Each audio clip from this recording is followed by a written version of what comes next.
What should be my movement? Integrate? Yeah, equal rights in a mixed society. In this society, where you still own the government, you still own the train station, the railroad plant, the lecture plant, these television cameras, you still make all the food, you control everything, and I'm like a leech on a dog's back. All I can do is just wait for you. I can't do nothing for myself. Integrate. 52 black former McDonald's franchisees are suing the fast food giant, seeking more than $1 billion. They say they were forced to close or sell more than 200 McDonald's locations because of systematic and covert racial discrimination.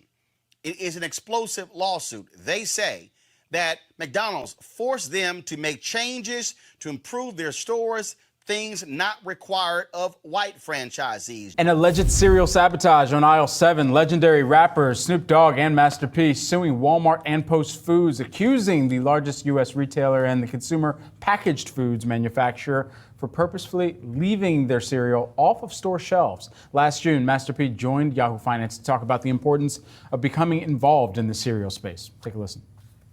We also the first black-owned cereal company.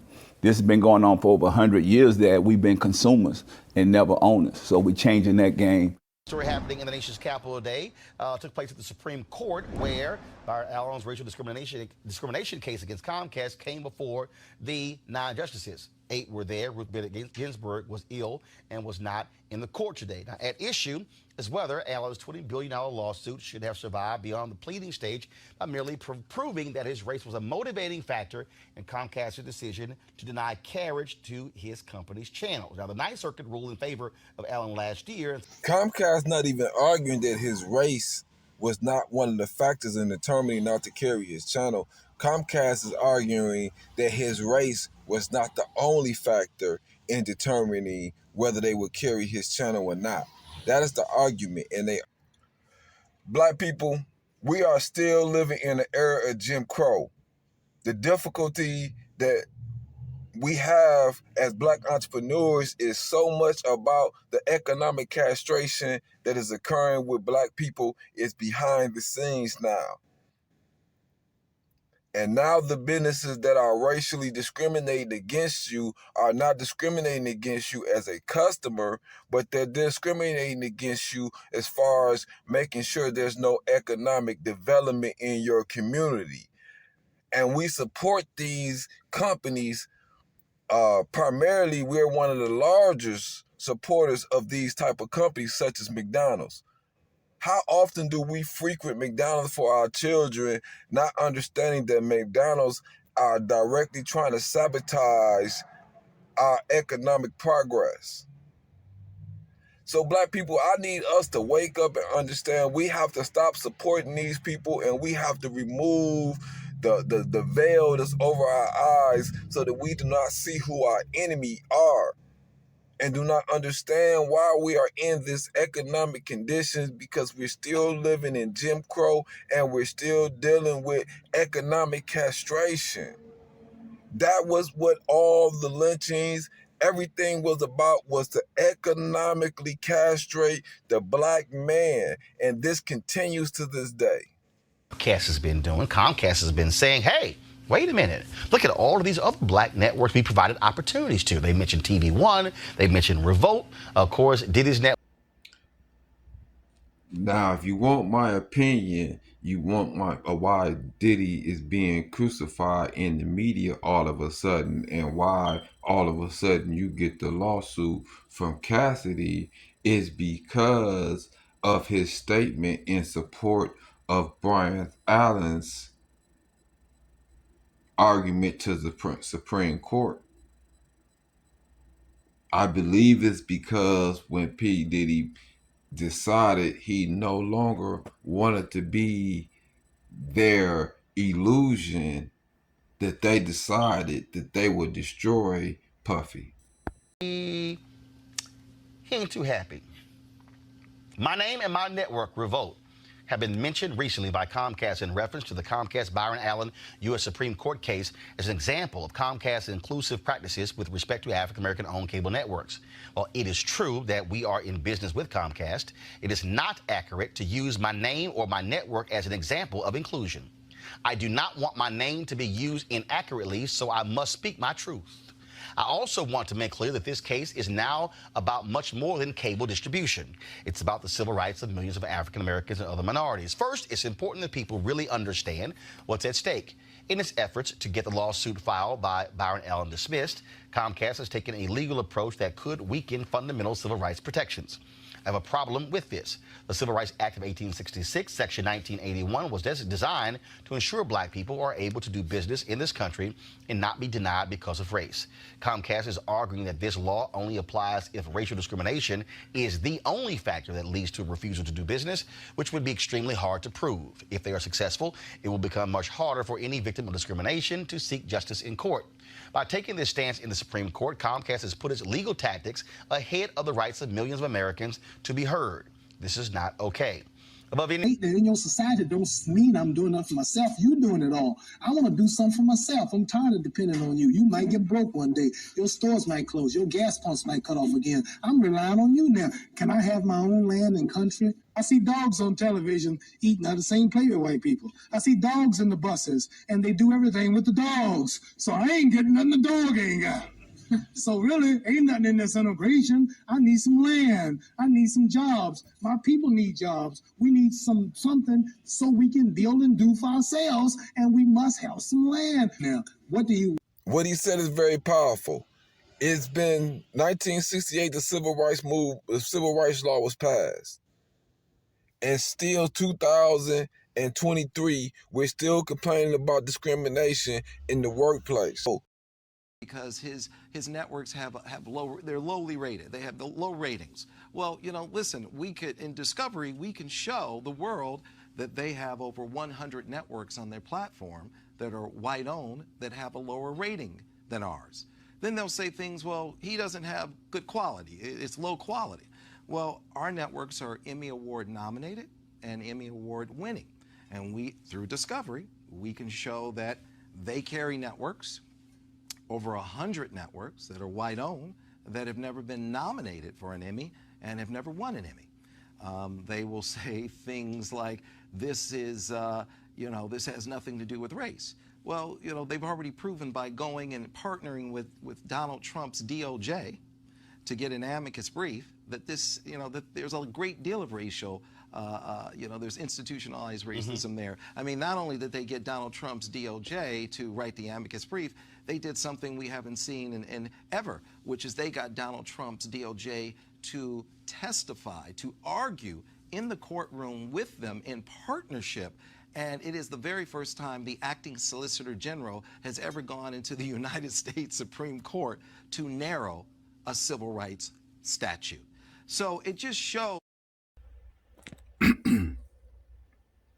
You should also understand by that statement that Donald Trump's DOJ went and argued before the Supreme Court in order to weaken the Civil Rights Act, why white people support Donald Trump at such a high rate. So when they come on my page and tell you they are not racist and there's nobody hating or discriminating on black people, you look at who voted for Donald Trump as a collective, and you will see Donald Trump won the white vote by 66%. So he did not win every white vote, but he won the collective of white votes. When you look at a prior video I stated, I showed that when Martin Luther King Jr. was alive fighting for your civil rights, he had a 73% disapproval rating amongst the white community. So when I say white people hate you as a collective, that's what I mean. I mean, as a overall number, their politics is opposition to your progress, not to benefit them. And so when you see white people jump on my video page and say things like, we all won, those are people who are trying to get you to accept the position that you are subjugated to. Those are people who are telling you to suffer in silence. This is what you have to recognize while opposing themselves as liberals. Well, I think it's very clear that it is a motivating factor and not but for. This was put on the books 153 years ago to protect the newly freed slaves, to make sure that Civil Rights Act. Civil Rights Act, to make sure there was a pathway for economic inclusion. And it wasn't set, for the impossible standard that you must prove that 100% of the reason that I am not doing business with Roland, 100% is that he's black. And unless you can prove that it's 100%, Roland can't even bring the law forward. So they literally could say, look, it's 99% because you're black and 1% because you're wearing tennis shoes, and you can't use the law. That's the motivating, that's the but-for standard. What the Ninth Circuit said, the motivating factor, which is if any part of the decision is because Roland is black, that you didn't do it, that's enough for Roland to simply use the law and bring it forward. We're talking 150 years after the Civil War, we're still dealing with white people trying to use our black skin as a means to discriminate us from economic progress. This is what Muhammad Ali was speaking of, is why integration is ineffective, especially for black people, because it leaves us in a subordinate position where we are still being discriminated against by white people 150 years after our so-called emancipation. At some point, we want to remove ourselves to be subjugated from these Europeans' power. Work, they mentioned Aspire, which was given to Magic Johnson. My understanding, Aspire's now been sold. I'm trying to confirm that. I'll give more back details. They talked about Afro TV and some other black networks that they have actually put out there, as well as Latino networks. First, let's ask ourselves, why are we only speaking about Comcast cable channel when there are various other cable outlets? First, you have to understand that all of the other cable outlets already had discriminated against the black networks.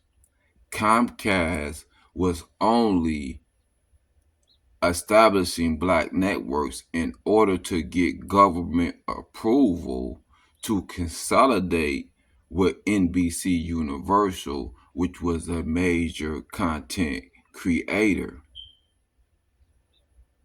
So it was a political move to place the black channels on the station. However, the objective was to make the black stations fail. None of the black-owned networks sought cable carriage solely with Comcast. We all sought carriage on Time Warner, Charter, Cox, etc. However, Comcast was seeking to acquire one of the largest content creators in the world, NBC Universal. And for that reason, Congress legislated that Comcast enter the MOU.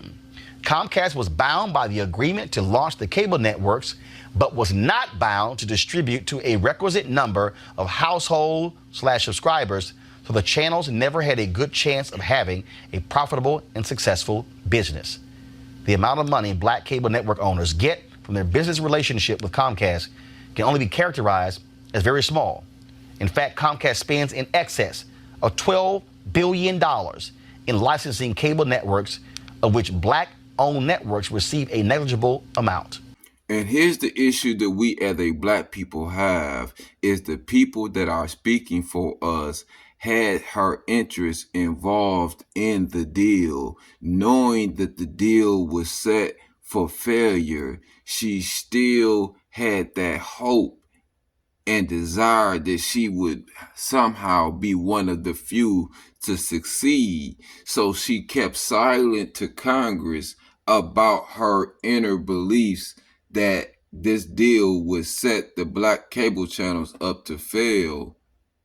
but spoke it to Time Warner, to Comcast, but because her channel itself was dependent on Comcast cutting this deal for its own distribution, she remained silent to Congress. She should have prevented the deal from ever going through without the stipulations that she knew was needed for the channels to succeed, which is a broader access to homes, as well as funds for subscriber fees. That I was meeting with him as one of my assigned responsibilities to fulfill what was needed to secure for Comcast the government approval to acquire and own NBCU. I said I was taking Comcast at its word. Launching these black entrepreneurs' new cable networks without meaningful distribution and real economic inclusion, in my opinion, would result in a business model fraught with frustration and near futility. As the NBCU team leader who worked on and negotiated the MOU with the African American civil rights leaders, separately I had raised with Comcast that without a guaranteed subscriber count giving the black entrepreneurs significant revenue and profit, the launch of these channels would not help them achieve success in business. Indeed, as an owner of the Africa channel, I recused myself from any Comcast TAC discussions, but I also knew from my experience that without the key components of a guaranteed number of subscribers and revenue, running a profitable cable network would be very problematic. I shared these concerns with Comcast that the African American networks would be positioned to fail, and Comcast made it clear that it was only committed to launching these networks and not giving them the necessary distribution and economic support to succeed. Period.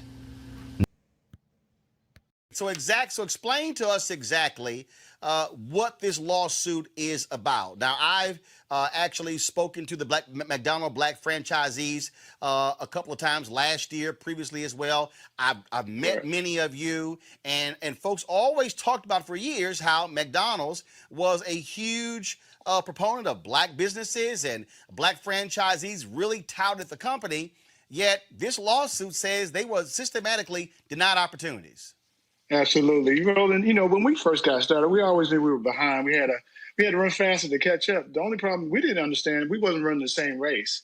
Instead of running 400 meters, it's 800 meters. And the white operators get to run 400, we get to run 800. What I mean by that is I didn't know until I left the system some of the things that was going on because I was concerned running my race, trying to be best I could be. And there was a lot of us feeling the same way when we got together and realized what was going on.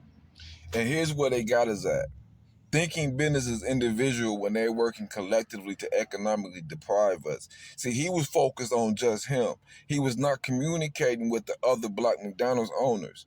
For some reason, we have this belief that integration has really occurred and that white people are not collectively working to keep us down.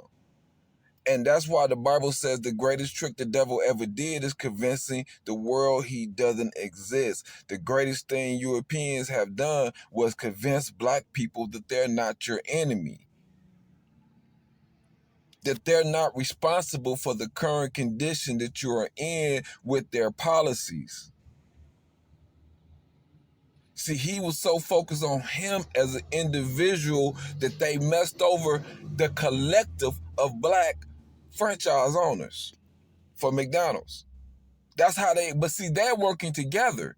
Y'all working as individuals. This is why they have the ability to do these things, because he was only focused on himself. Higher volume restaurants than blacks.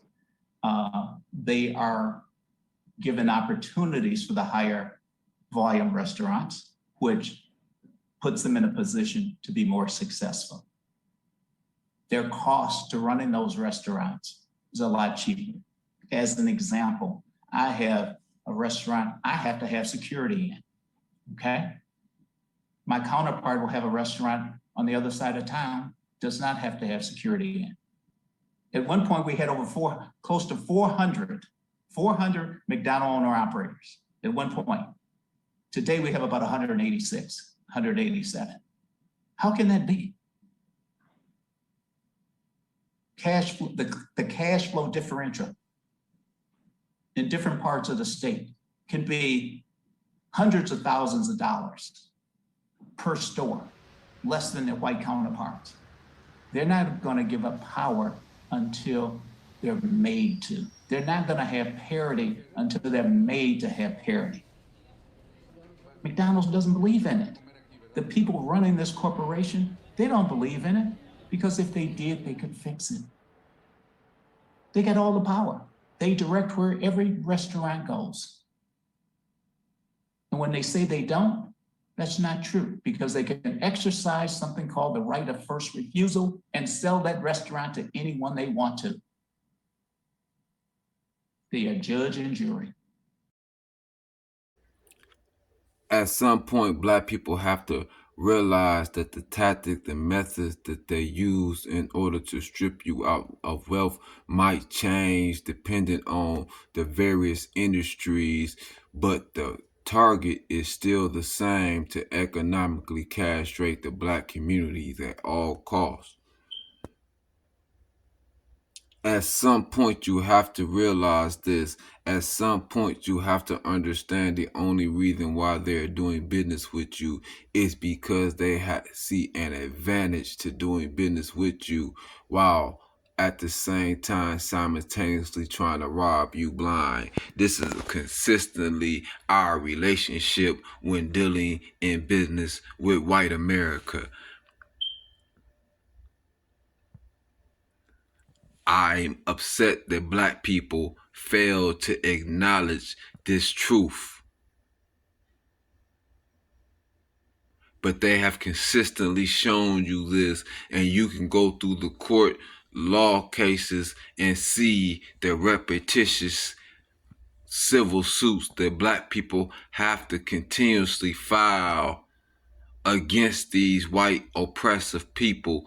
This is why we cannot allow ourselves to remain subjective to them. This is why our politics have to change in order for us to request reparations in order to build our own resources. The mercy of our oppressors for our economic survival. This is why King said at the end of his life, he believed he led his people into a burning building. Martin Luther King Jr. died in Memphis. Why was he in Memphis? He was in Memphis because of the sanitation workers' strike for how they did not pay the blacks compared to they paid the whites.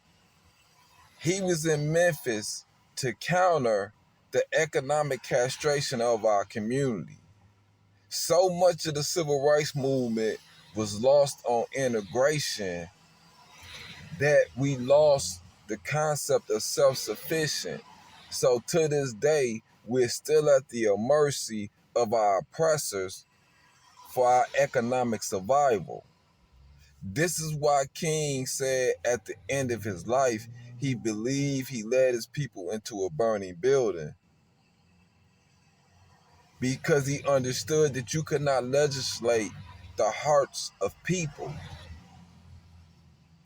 And legislation would not change their treatment of you. What you need is to be able to control and change your own condition. This is what King had come to realize. This is why he said he learned his people into a burning building, which is integration. And this is why we still deal with the economic castration today. You are demanding that this city will respect the dignity of labor.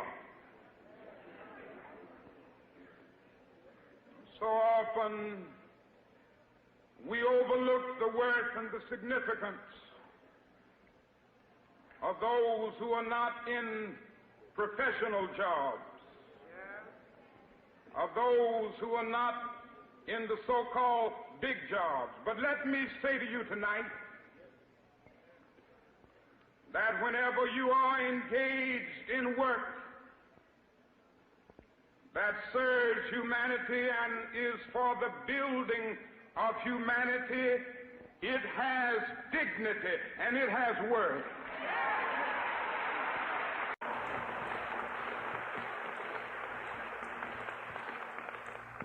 One day our society must come to see this.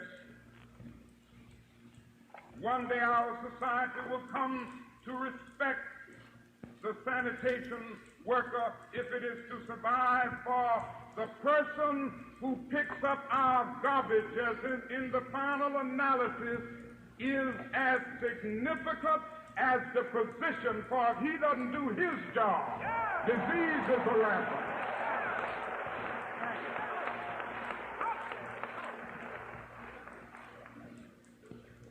All labor has dignity.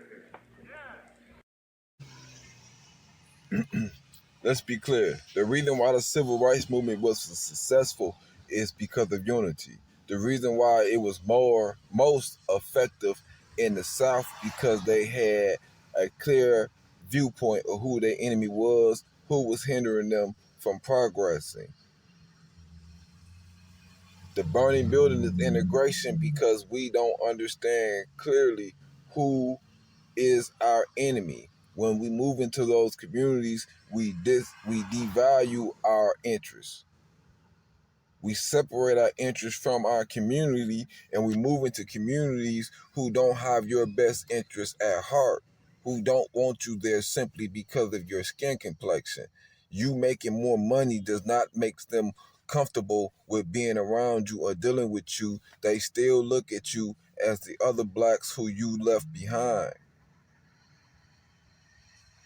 The difference is you don't have the support of your community no more because you moved out there and you took your resources with you, leaving your community impoverished. And the lack of unity in your community, in our inner city community, is why other people could come into our community and financially benefit off of us, have stores and businesses in our community, is because we lack that unity. King was in Memphis. This was an economic battle. This was an economic issue. This was economic castration, and this economic castration continues today because we never dealt with the real fight, and the real fight is true ownership. That is the only way to be free and independent, is if you don't have to be dependent on their system. We need to be clear, none of these discriminations has ceased in America on the job, economically, when it comes to banking, when it comes to housing. None of these discriminations has ended. The problem is we lack the unity, the discipline in order to do anything about it. That is the problem. We lack the unity to collectively target any individual company as a collective so that they could feel the effect. So that's part of it. We also have to understand that Snoop Dogg and Master P founded Brodus Foods in 2022, and they introduced two brands, Snoop Cereal and Mama Snoop, in 2023. Their attorney, Ben Crump, filed a lawsuit against Post Foods and Wal-Mart. Now, according to Crump, Post Foods used deceptive practices to sabotage the cereal brand, while Walmart prevented them from being placed on store shelves. And Attorney Crump joins me now. Thank you so much for being with us. It's about Black-owned businesses trying to make products so our people won't always be consumers, but we will be producers. And so that's what Snoop and Master P endeavored to do, build a company to give a quality product to support our community, and people can have healthy nutritional options, and they could then pass on generational wealth to their children, just like Mr. Kellogg did, just like Mr. Post did, like Mr. General Mills, Mr. Walton and Walmart. But they intentionally, we believe, and we have videos that show visual evidence that they never would put Snoop cereal on the shelves. They kept it in the back of the storeroom. And so Snoop has 250 million followers on social media. People were coming trying to get the cereal, but they could never get it because it was never on the shelves. And then Failing to learn from our mistake is a continued issue we have in the black community. And I say that because Master P, coming from the music industry, should have already understood the process of being signed in order to be shelved. Sometimes these people will offer you some money and offer you an opportunity, offer you what looks like to be an opportunity just so they can shelf your opportunity. The intended purpose was so that they did not have to compete with Snoop Dogg's brand recognition.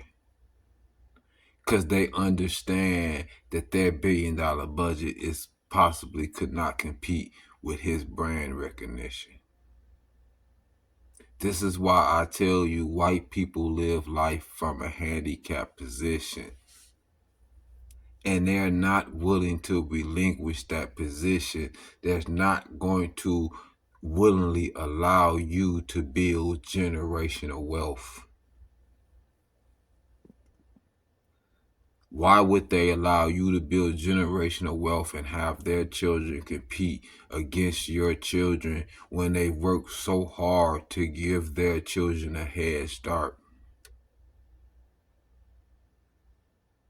When they work so hard in order to oppress you to a position where you're not a competitive option against them? Why would they relinquish this? For you to think that they're willing to relinquish this is foolish. This is why you must work for self-sufficiency and begin to demand what is owed to you and be prepared for whatever comes if your demands is not met.